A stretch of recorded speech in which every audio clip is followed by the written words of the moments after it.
Offrez-vous la plus belle, la plus chère ou encore la plus mythique des croisières. De l'archipel polynésien à la baie de Naples en passant par les eaux froides du nord de l'Atlantique, sillonnez les océans dans un luxe inimaginable. Tracez votre route au gré de vos envies. Voyagez avec un équipage de marins aux petits soins.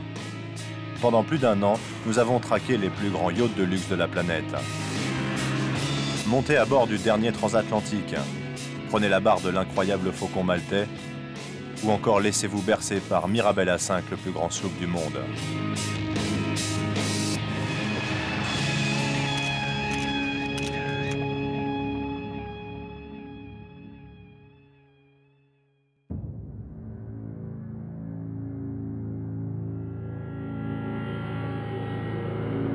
Les marins qui ont croisé sa route s'en souviennent encore.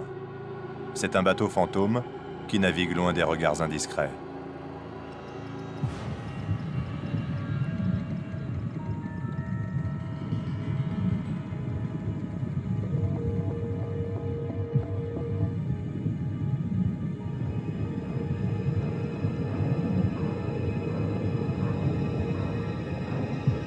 Le propriétaire de ce voilier entretient volontiers le mystère autour de son incroyable création, le Faucon maltais.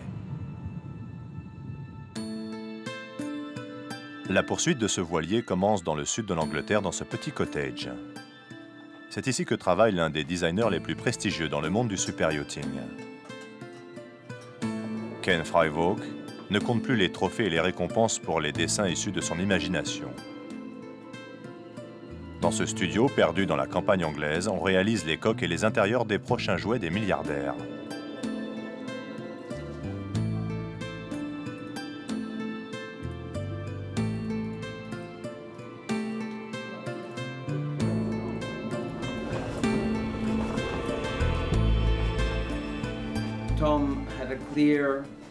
Tom Perkins avait une idée très précise sur le potentiel de ce bateau, sur son gréement et sur ses capacités transocéaniques. Et moi, à cette époque, j'avais aussi le profond désir de dessiner quelque chose qui ne serait ni une résidence secondaire, ni un palace. Je voulais que de l'intérieur à l'extérieur, cette coque ressemble à une seule et même machine, à un concept un peu global. Ce navire devait être une véritable machine, une invention. Et dès le début, on s'est lancé dans quelque chose de complètement nouveau. On avait décidé de prendre ce projet comme un nouvel exercice, sans aucun préjugé.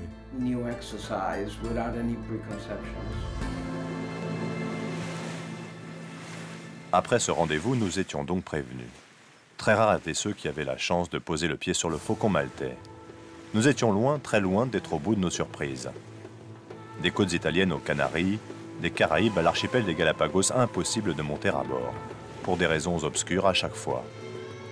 Après 10 mois de traque, nous le trouvons enfin, ancré dans un atoll de Polynésie.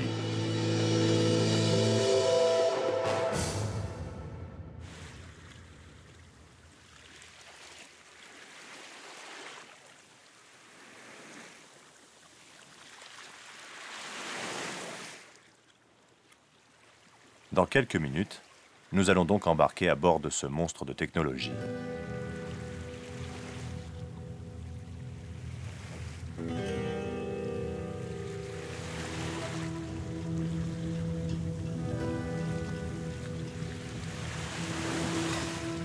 Le capitaine du Faucon maltais lui-même nous accueille.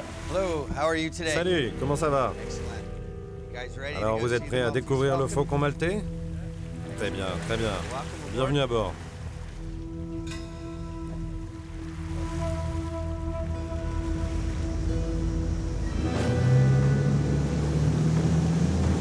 Cela fait 10 ans que Chris Gardner travaille pour le propriétaire du Faucon maltais, Tom Perkins, le fondateur entre autres d'une très grosse entreprise informatique dans les années 70.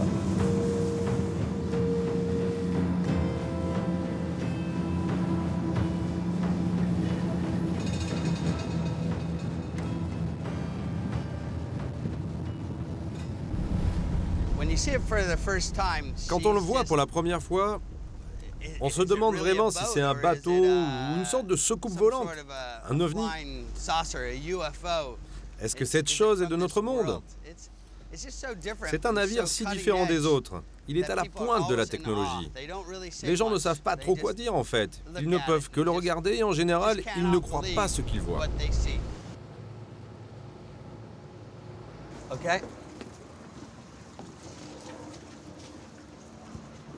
À peine à bord et déjà une partie de l'équipage est au garde à vous.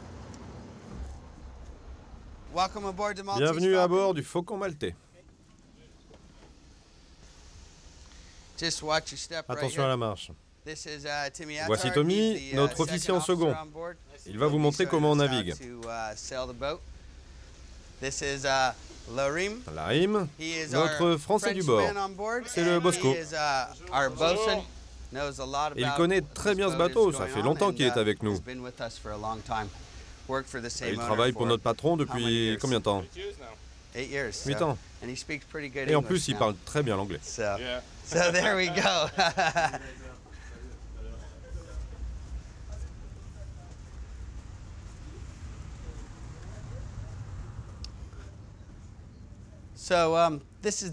Ici, vous avez le pont principal du voilier. C'est ici que les invités se reposent. L'équipage ne vient jamais ici. C'est un endroit très intéressant parce que vous voyez ces 4 vitres-là. Elles s'ouvrent complètement. Et ce mur de vitres disparaît. Et derrière, nous servons le thé, et puis là vous avez la table pour le dîner. Et encore derrière, ce sont les jouets du bord, jet ski, petites vedettes, etc.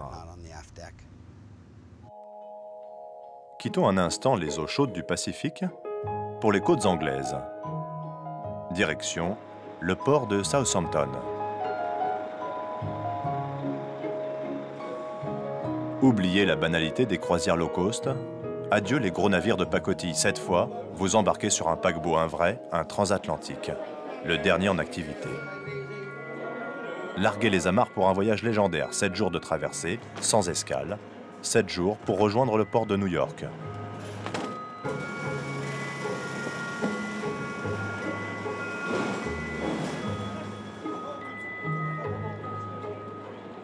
À la barre du paquebot, ou plutôt aux commandes du Queen Mary II, le capitaine Nick Bates. À partir du moment où nous serons au milieu du chenal, je vais transférer le poste de pilotage vers le centre de la passerelle. Je dois prendre le micro, parce qu'ici c'est tellement grand. Vous avez 58 mètres d'un bord à l'autre. Alors si je veux que mes ordres soient bien compris... OK pour le transfert, cap sur le 135.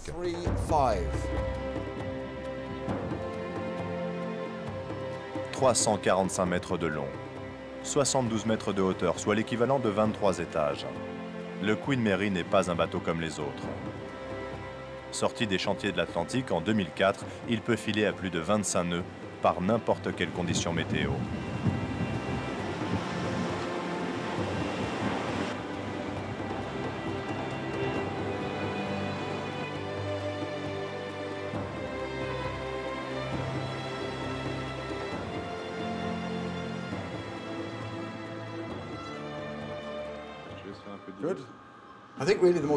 Pour nous, la plus grande difficulté, c'est la météo. Pour le bateau, ce n'est rien, car vous êtes sur un transatlantique. Ce n'est pas un bateau de croisière comme les autres.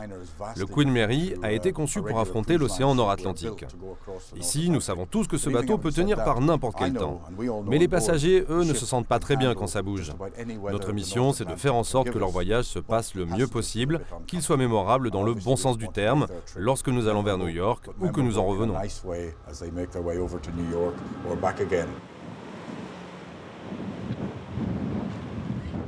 Parmi les passagers qui ne connaissent pas encore le mal de mer, un jeune écrivain français, Nicolas Destienne-d'Orve. C'est son premier embarquement pour le large, la haute mer.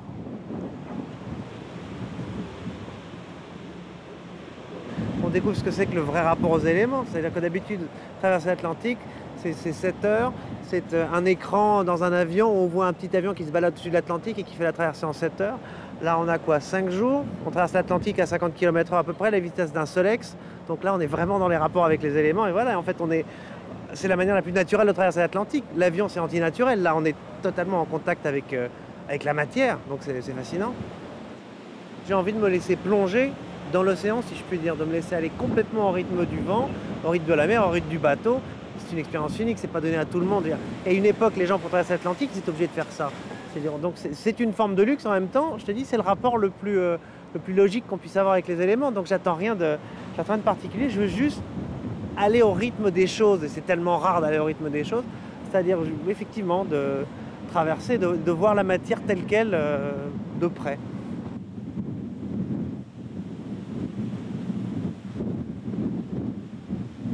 Alors que nous quittons l'Angleterre, il est temps d'aller voir ce qui se passe dans les entrailles de ce monstre de luxe. Ici, pas de place pour l'ennui. Tout a été pensé pour que le croisiériste se sente un peu comme dans un palace. Le navire compte une dizaine de restaurants, un théâtre, une discothèque, une salle de bal, un cinéma, plusieurs piscines. Bref, on ne sait plus où donner de la tête.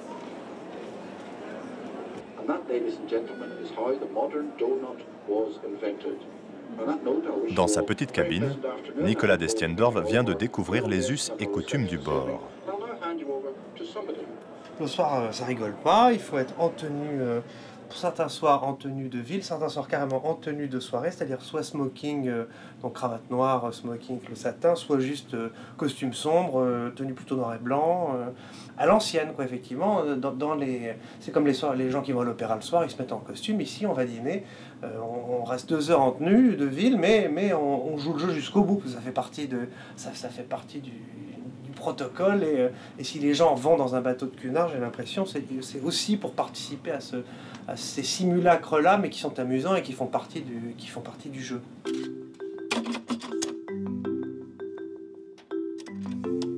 Quelques étages plus haut, dans les cabines de standing, Monsieur et Madame Burke se préparent eux aussi.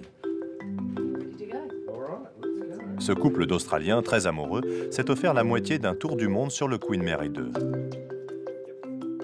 Au menu de ce voyage, Golfe Persique, Canal de Suez, Gibraltar et maintenant l'immense océan Atlantique. Ce soir, ils sont invités par le commandant pour une poignée de main et un sourire, pas plus. Il faut dire que la liste des invités est longue.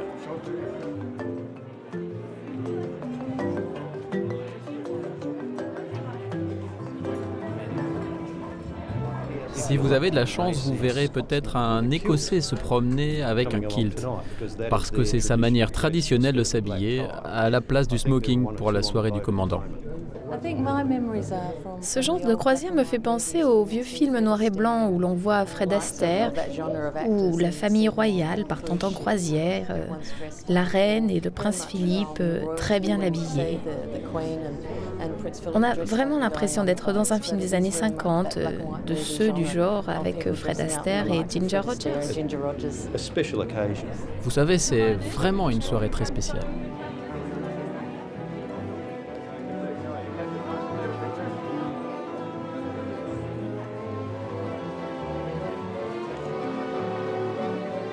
Ah, cette bonne vieille nostalgie des voyages d'antan vers l'Amérique et ses promesses.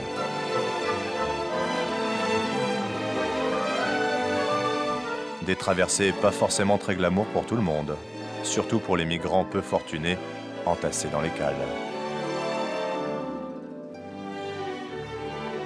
Aujourd'hui, les choses n'ont pas vraiment changé. On privilégie les ponts supérieurs. Pour les autres, l'équipage, les étages inférieurs pas très loin de la ligne de flottaison. D'ailleurs, il se passe quelque chose au 2e étage.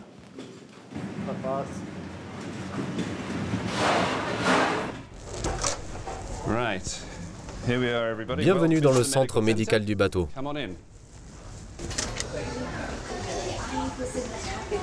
Okay. Hello. All right. All right. Well, we'll just carry on walking. Okay. What happened this morning? Well, the little boy. Ce jeune garçon très sympathique a 11 ans. Il s'est cassé la figure et s'est blessé la main. Bon, il y a un peu de sang sur son pantalon. J'espère que cela ne vous dérange pas. Right, further down the medical center. Ok, allons un peu plus loin. Il y a quelque chose qui arrive très rarement, mais tout le monde pense que des dizaines et des dizaines de personnes meurent sur ce genre de bateau. Laissez-moi vous dire que ce genre d'événement est plutôt rare. Mais nous avons quand même une morgue pour 4 personnes au cas où. Certaines personnes âgées, eh bien leur dernier souhait c'est de faire un voyage sur le Queen Mary. Ils savent qu'ils vont mourir et s'endorment tranquillement à bord pour toujours. Au milieu de l'océan, on pense souvent à la crise cardiaque ou à une jambe cassée. Mais ce n'est rien à côté des gens qui perdent la tête, ce qu'on appelle les psychotiques. Ils se mettent à courir sur le bateau, n'écoutent personne et deviennent dangereux. Et ça, c'est le pire que nous puissions avoir. Nos patients, quand ils sont dans leur lit, ont une vue magnifique sur l'océan.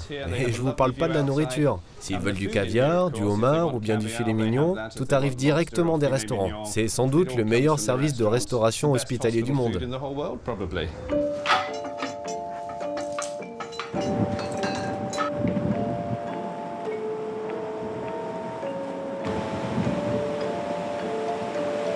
Pendant que le Queen Mary poursuit sa route vers l'ouest, en Méditerranée, une autre croisière se prépare.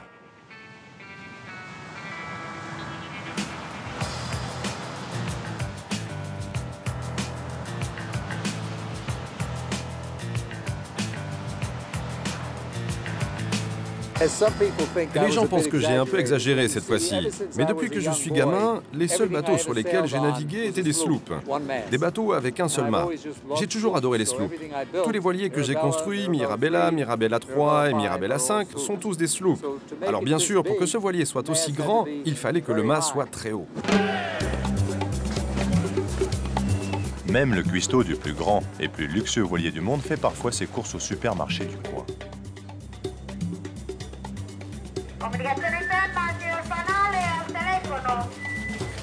David, le chef des cuisines de Mirabella, se déplace comme il cuisine, toujours au pas de charge.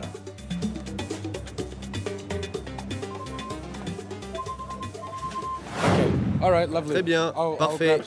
Je vais prendre des aliments frais, d'accord. Merci, à plus tard.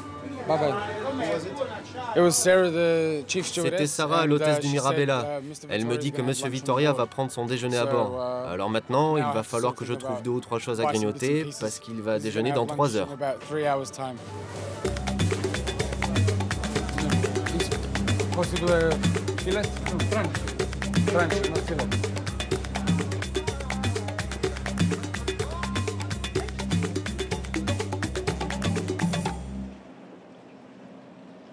Amarré depuis quelques jours dans le fond de la baie de Naples, un joli bateau blanc défraye la chronique locale. Son mât mesure 90 mètres de haut, long comme un terrain de foot. Sur le port, les Napolitains n'en reviennent toujours pas. Avec sa coque de 75 mètres de long, Mirabella ressemble à un bébé bien ventru et très gourmand en essence. Pas très économique ni écologique pour un voilier de cette envergure.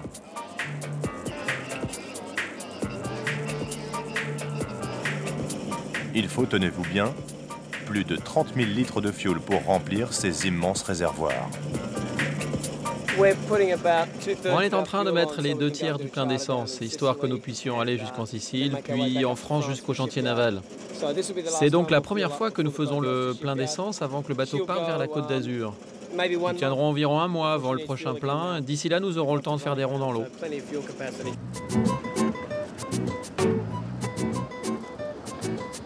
Pour David, le compte à rebours a commencé. Mr. V, le propriétaire, débarque dans moins de 2 heures.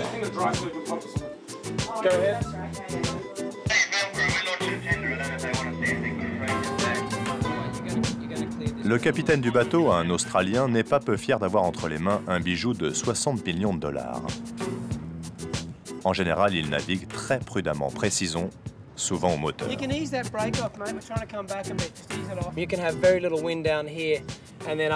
On peut avoir très peu de vent en bas et une forte brise en haut du mât. On ne la sent pas ici, mais je peux vous dire qu'il y a du vent là-haut. À Bonifacio, par exemple, il y a des falaises de chaque côté. Ça peut être ici assez calme et ça peut souffler à 20 nœuds là-haut. Et ça peut pousser le bateau de part en part. En plus, j'ai une quille qui se relève lorsqu'elle est en position haute. J'ai bien moins d'accroche dans l'eau. Et là aussi, lorsque j'entre dans des endroits peu profonds, c'est un peu difficile à manœuvrer. Il faut juste un peu anticiper, envoyer une annexe pour voir, discuter avec la capitainerie, essayer de découvrir ce qui m'attend et surtout avoir un moyen de stopper tout et faire marche arrière en cas de problème.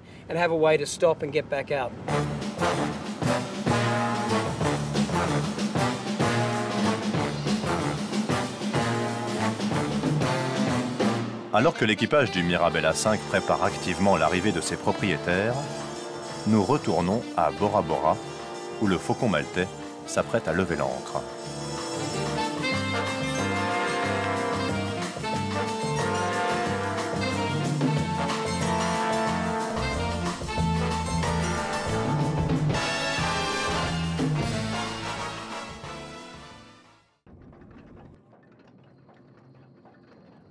Il est grand temps d'hisser les voiles, enfin.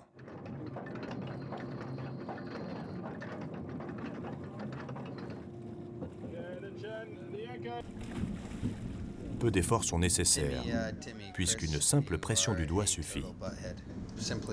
C'est parti, j'appuie sur le bouton.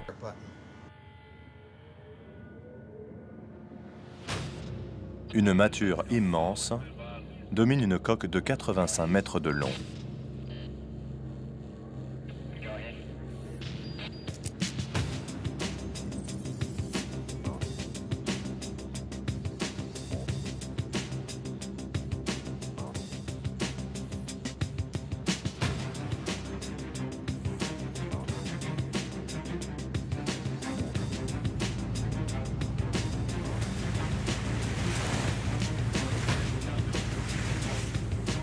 Telle une jonque chinoise futuriste, le Faucon maltais prend la direction de la passe de Bora Bora pour une courte sortie en mer.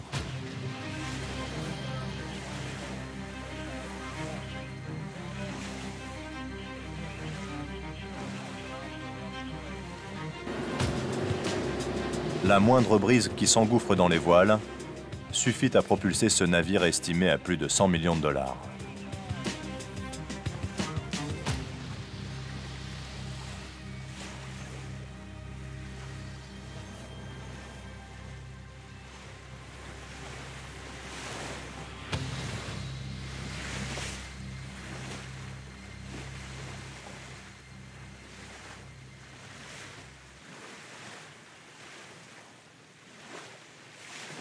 Sur le pont, il n'y a pas âme qui vive, car tout se passe dans la passerelle. À la manœuvre, le capitaine Chris Gartner, peu avare de compliments sur son navire.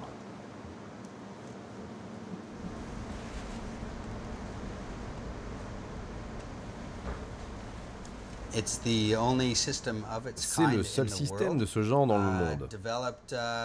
L'idée originale revient à Tom Perkins, qui l'a griffonné sur un morceau de papier. L'idée de ce système de voilure, c'est que n'importe qui pourrait apprendre à faire marcher ce bateau en 15 minutes. Parce que c'est très facile. Tout est très visuel, et il n'y a pas tant de boutons et de manettes que cela. Si quelqu'un vient ici en 15 minutes, il pourra faire naviguer ce bateau.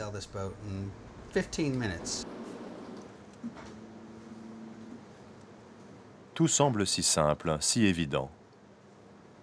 Et pourtant, malgré le côté révolutionnaire d'un tel gréement, à chaque virement de bord, Chris et son équipage sont sur leur garde.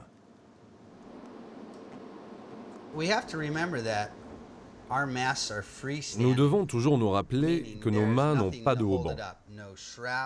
Cela veut dire qu'il n'y a pas de câble pour les maintenir.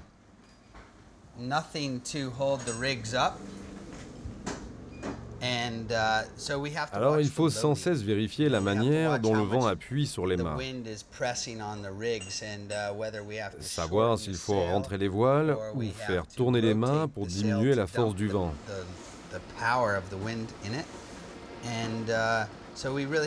Nous devons toujours être au courant de ce que le vent nous prépare. Il faut faire très attention à ne pas faire pencher nos mâts trop loin.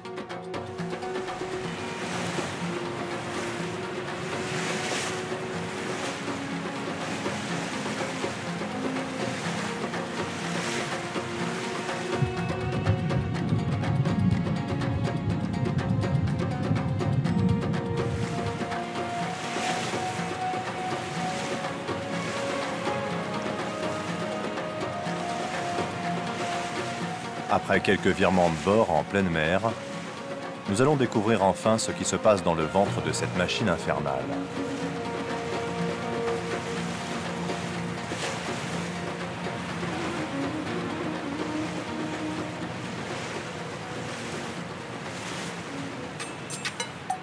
Visite du Faucon maltais en compagnie de Stella, l'hôtesse du bord.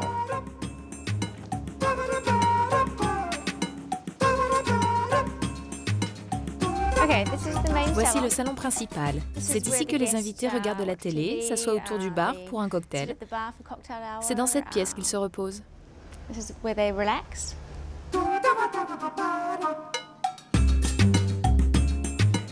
Le propriétaire des lieux n'est visible que sur un écran.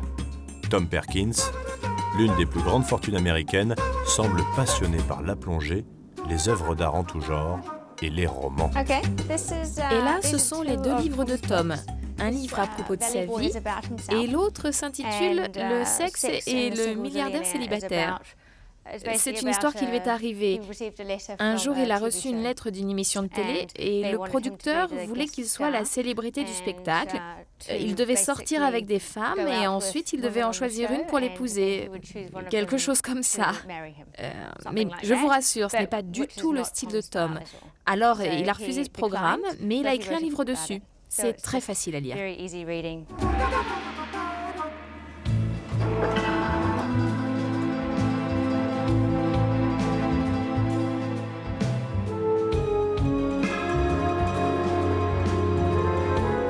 La visite se passerait presque de commentaires.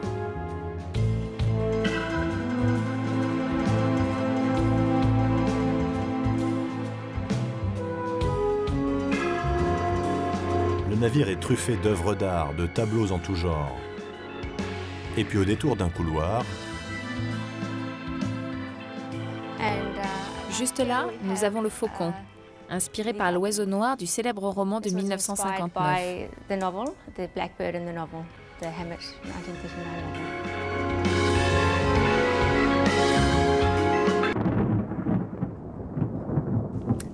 Le Faucon maltais. Vous avez enfin la salle à manger, avec 2 gadgets assez géniaux. On a la cave à vin, qui n'est juste qu'une petite sélection de nos vins à bord. Nous avons d'excellents vins de Bordeaux, de Bourgogne, des vins italiens comme le Solaia et le vin préféré de Tom, un excellent vin de Pauillac.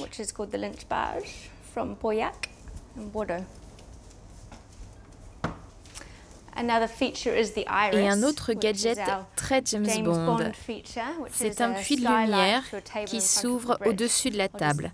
J'ai juste à appuyer sur un bouton.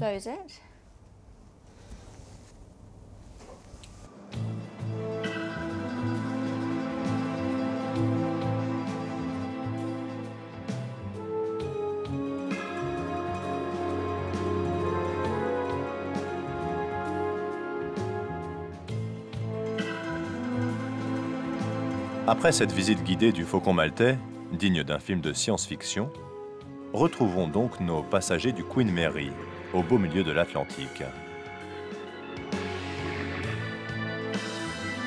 3 jours se sont écoulés depuis notre départ de Southampton. Nous avions presque oublié que nous étions sur un paquebot, sur un océan houleux.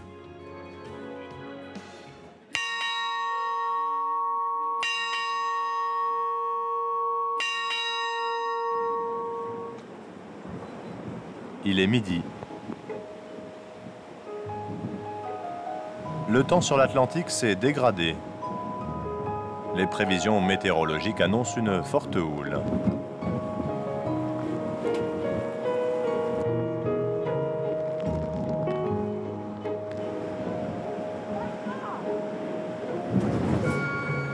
Le bateau bouge, mais pas de quoi inquiéter notre écrivain Nicolas Destiendorf, en pleine méditation sur le balcon de sa cabine.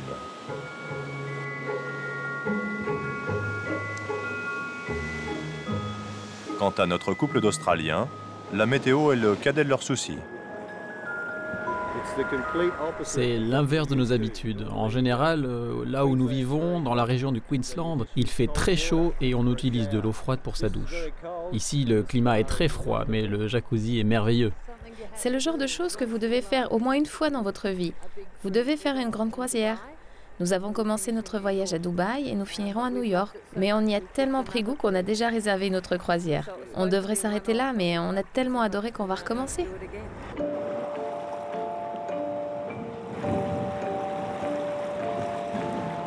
Bon, alors là...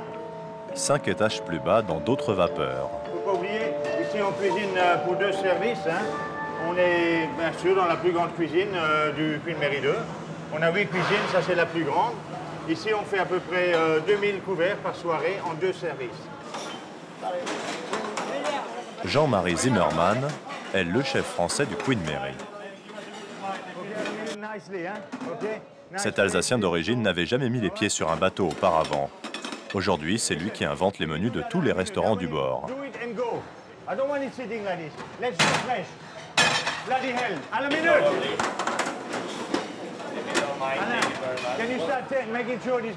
Sous les ordres du grand chef, ils sont mauriciens, indonésiens, philippins ou encore chinois. Ils travaillent 7 jours sur 7 pendant plusieurs mois d'affilée pour un salaire plus que modeste. Sans eux, ce genre de croisière de luxe n'existerait pas. Ok, how is it going? Alors, ici on entre dans la pâtisserie, une opération qui travaille 24 heures. Là, on est en plein service. Vous verrez, en ce moment, on a un service de 1000 couverts, ok? Et on a à peu près 5 desserts sur le menu. Et ce soir, il y a du soufflé au Grand Marnier, chaud, ok? Et on va en vendre à peu près 450.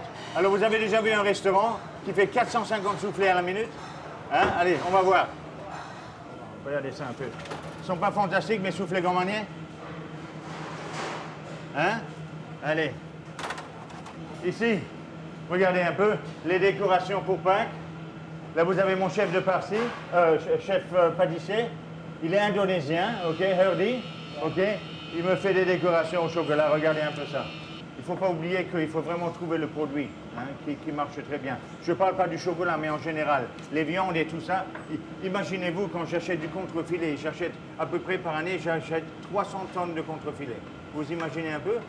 Ça fait combien de fermes? Ça fait combien d'animaux, ça hein? Il faut bien chercher les fournisseurs qui peuvent livrer une qualité qui représente le Queen Mary 2.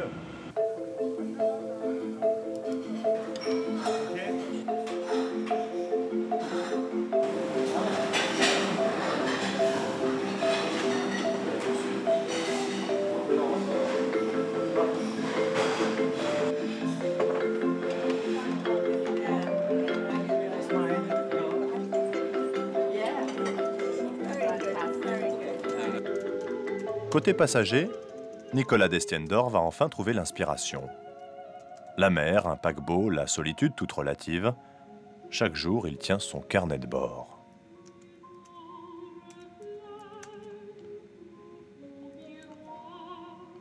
C'est très narcissique, on est enfermé face à soi-même, face à son nombril, et notre nombril est au milieu de l'océan, donc on est vraiment perdu. Et c'est étonnant d'être comme ça au milieu de l'eau. Je viens de publier un roman qui se passe intégralement dans Paris, sous l'eau, les derniers jours de Paris. Donc c'est après un déluge, et là j'ai réalisé le déluge. Je suis totalement isolé au bout du monde, et c'est idéal pour avoir les idées qui viennent. Elles viennent à la mesure du vent, elles viennent à la mesure des embruns. Disons que ça, on est fouetté, l'imaginaire est fouetté juste parce qu'effectivement on est seul face au vide, et c'est du vide que naissent les idées, pour moi en tout cas. Les 2 premiers jours, on est quand même un petit peu toujours sur une montagne russe, ça monte, ça descend, on se réveille, on est un petit peu écœuré. Petit à petit, notre métabolisme se moule ou se fait au roulis, et effectivement, on devient soi-même une espèce de poisson, c'est-à-dire qu'on se moule aux éléments, et effectivement, on est nulle part et on est partout à la fois. C'est-à-dire qu'on est, on est au milieu du néant, et d'une certaine façon, on se réalise différemment. En passerelle pour le capitaine Nick Bates, l'heure est grave. Après 5 jours de mer, nous approchons d'un très mauvais souvenir pour la compagnie Cunard. Et en plus, nous sommes le 13 avril.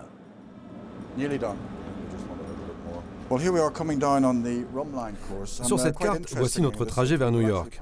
Et ce qui est intéressant, c'est que nous allons passer non loin de l'endroit où le Titanic a fait naufrage.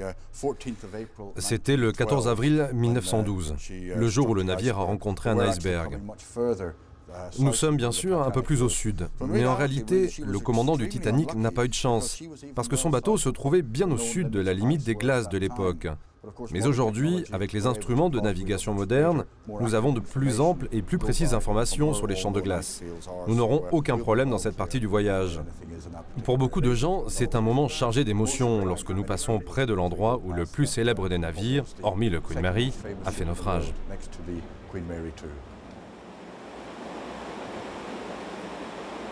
Une minute solennelle à quelques milles seulement du naufrage du Titanic. Et puis la vie reprend son cours. Dans la baie de Naples, Mirabella 5 commence à nous dévoiler ses secrets.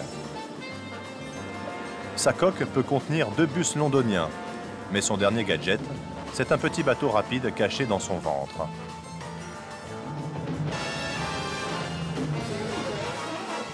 Il est 13h pile. Dans les cuisines, on s'affole, David est en retard. Le propriétaire américain, Mr. V, Monsieur Vittoria, rejoint en quelque sorte sa salle à manger.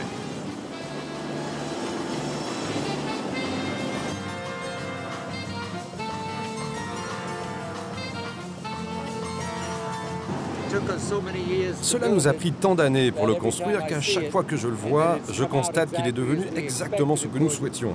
C'est un vrai plaisir de l'approcher de cette manière parce que, d'après moi, c'est un voilier magnifique.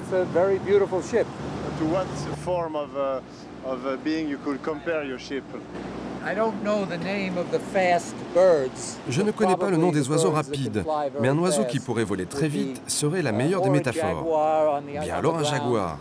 Un animal fin et rapide. Agile serait un peu exagéré, parce que c'est une grosse unité, difficile à manœuvrer. Mais c'est vraiment un régal d'être à bord et de naviguer sur Mirabella, parce que nous pouvons toujours nous déplacer très vite.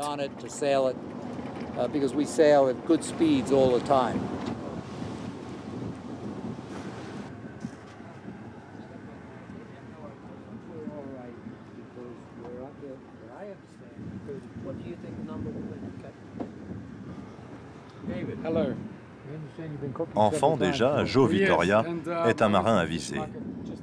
Plus tard, il dirige une célèbre société de location de voitures et puis devient armateur.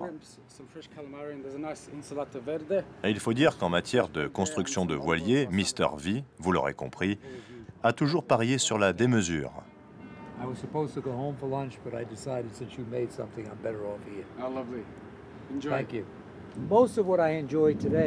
Aujourd'hui, mon grand bonheur, c'est ce que nous allons faire dans un moment, ou ce que je vais faire demain avec mes amis. Nous allons prendre le large et mettre les voiles pour 2-3 heures, et après nous revenons au port pour prendre un cocktail et dîner. J'apprécie lorsque nous partons pour aller mouiller quelque part. La plupart de mes amis ont dit « Tu as 3 voiliers. Combien de fois as-tu traversé l'Atlantique ?» Jamais. Cela ne m'intéresse pas pour 2 raisons. Primo, parce que c'est un peu une pause pour l'équipage. Ils peuvent écouter leur musique, ils peuvent faire ce qu'ils veulent. Ils font très attention, bien sûr, mais ils sont entre eux. Deuxièmement, le bateau n'avance qu'au moteur la plupart du temps.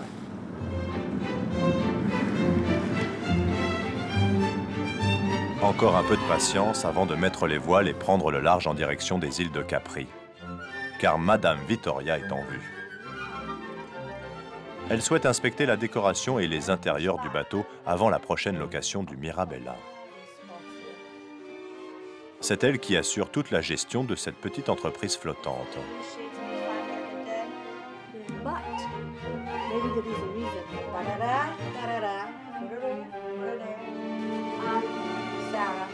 Sarah, cette porte m'a été imposée par les autorités maritimes. Plus que tout au monde, je la déteste. Un jour, je vais la démonter et la jeter par-dessus bord.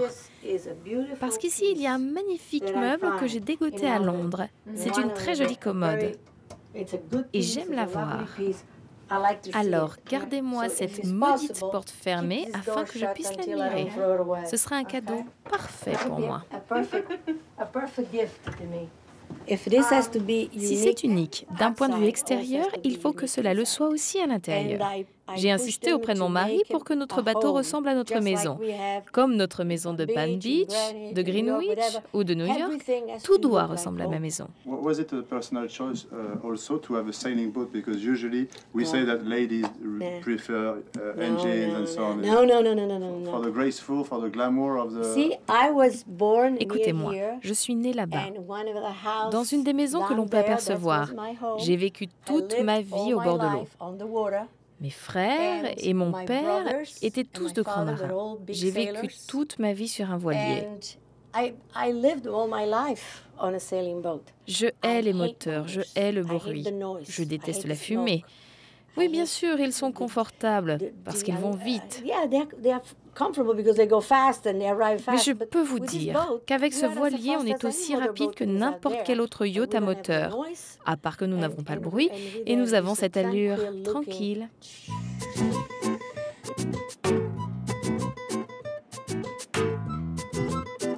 L'instant magique est à portée de main. Lentement, Mirabella 5 déploie son immense voilure, près de 3000 mètres carrés de toile. Le gréement est entièrement automatisé, quelques équipiers suffisent à actionner les énormes winches. Une brise légère caresse la baie de Naples et déjà nous volons à 12 nœuds. Un miracle quand on sait que ce bel oiseau pèse plus de 300 tonnes. À quoi ressemble la vie si vous ne prenez pas de risques? Je n'essaye pas d'escalader l'Everest ou de sauter d'un avion. Mais ce que j'aime, c'est créer quelque chose en me donnant un objectif. Franchement, dans les années 80, mon but, c'était de construire les plus grands voiliers. Et c'est ce que j'ai fait. Mais je pense que maintenant, j'en ai construit des assez grands. Et comme je vous le disais plus tôt, je vais mettre ce bateau en vente. Je l'ai créé, construit, j'ai navigué dessus et j'ai pris beaucoup de plaisir à bord. Maintenant, quelqu'un d'autre peut en profiter. Ça, c'est l'accord que j'ai avec ma femme. Si nous arrivons à vendre Mirabella, je pourrais penser à autre chose.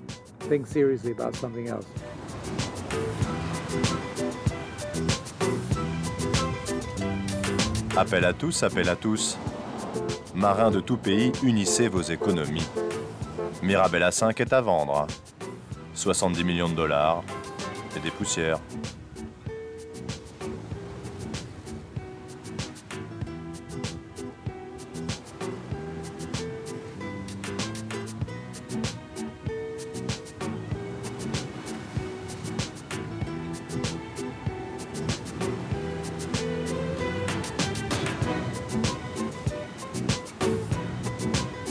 Adieu l'Italie, cap sur la Polynésie.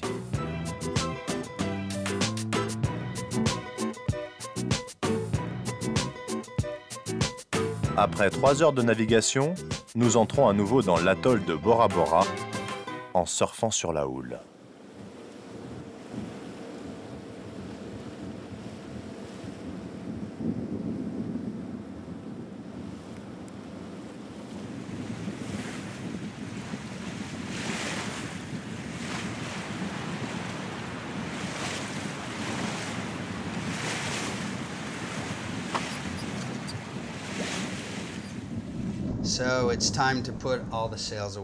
Il est l'heure maintenant de ferler les voiles. Ce que je vais faire tout de suite, en sélectionnant chacune des voiles. Maintenant, j'appuie sur le bouton Start et c'est parti. Vous allez voir que la voilure commence à se refermer. Vous pouvez le voir en orange. Et c'est exactement ce qui se passe sur les mâts à l'extérieur.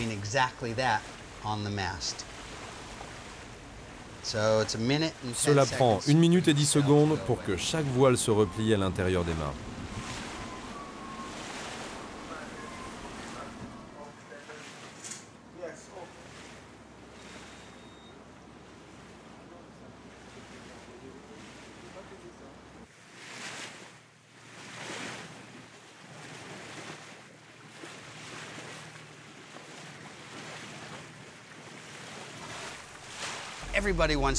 Tout le monde aimerait monter à bord du Faucon maltais.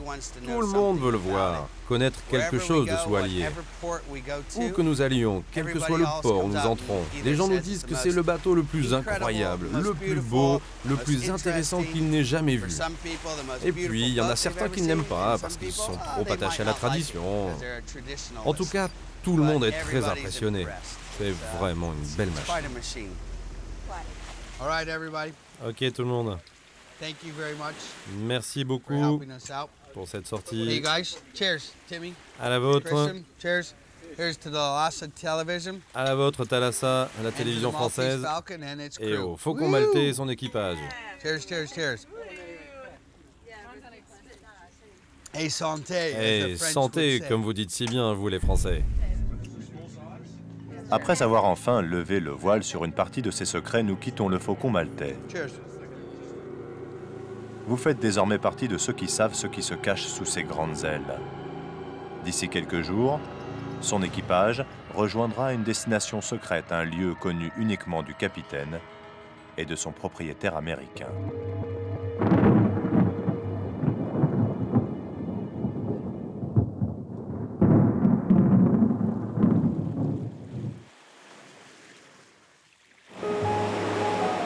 À l'approche des côtes américaines, les passagers du Queen Mary 2 profitent de l'accalmie.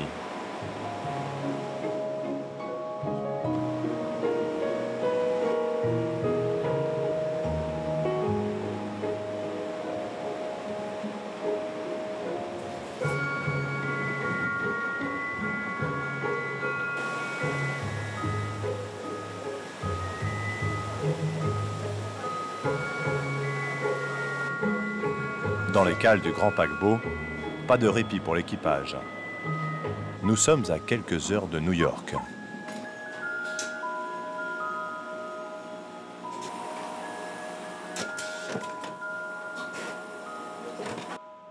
C'est un fantasme absolu. Voilà, l'arrivée à New York, ça c'est des images qu'on a vues dans les films, qu'on a vues dans des livres, que ce soit dans Le Parrain ou dans d'autres choses. Voilà, l'arrivée des immigrants à New York qui passent devant Ellis Island, qui arrivent dans la Statue de la Liberté. C'est des images très très fortes, des images de films, beaucoup plus poétiques et beaucoup plus évocatrices que le simple fait d'un avion qui atterrit sur un aéroport à 3 heures du centre. Enfin, j'exagère, mais 3 heures en comptant les embouteillages.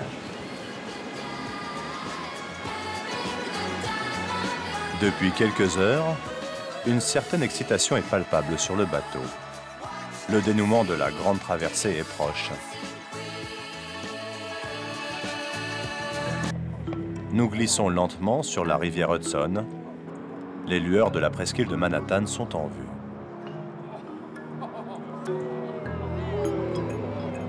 C'est un instant magique que tous les passagers ont attendu.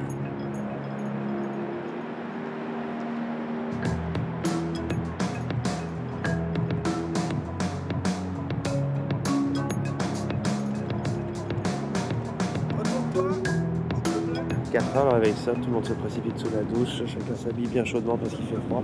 On se jette sur le pont et là il fait nuit, mais on est quasiment à New York. Tout à coup au loin, les petites lumières qui apparaissent, les cargos de part et d'autre, et là on passe sous le Verrazanot Bridge, apparemment le bateau est conçu pour passer exactement sous le pont, à genre 2 mètres près, donc on a l'impression que la cheminée va frotter sous le dessous du pont, et puis paf, on passe quand même, et ça y est, on est à New York.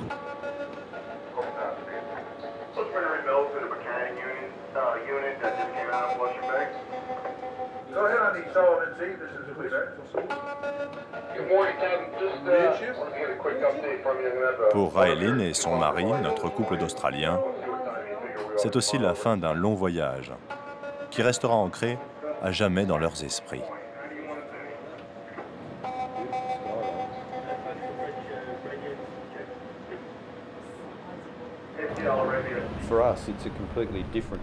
Pour nous, c'était vraiment des vacances complètement différentes. Parce que vous êtes ici comme isolés sur ce paquebot. C'est une expérience particulière. Les repas à bord, les cabines, tout a été parfait. En général, on arrive ici par avion. Vous vous dites, tiens, on est passé au-dessus de ça, mais là, il vous suffit de regarder et d'embrasser le paysage. Découvrir le décor en passant tranquillement. C'est une expérience vraiment incroyable.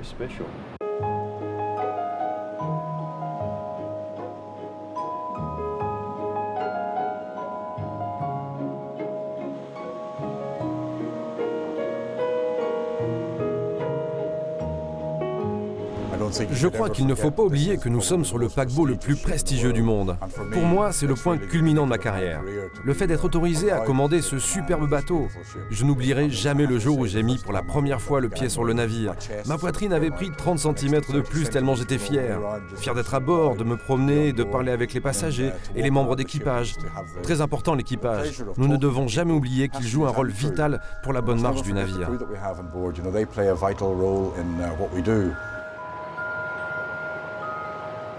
Pour les passagers, c'est donc un voyage à la fois mythique et très romantique qui s'achève. Pour les équipages, pas le temps de souffler. Dans quelques heures seulement, le Queen Mary repart à l'assaut de l'Atlantique, cap sur Southampton.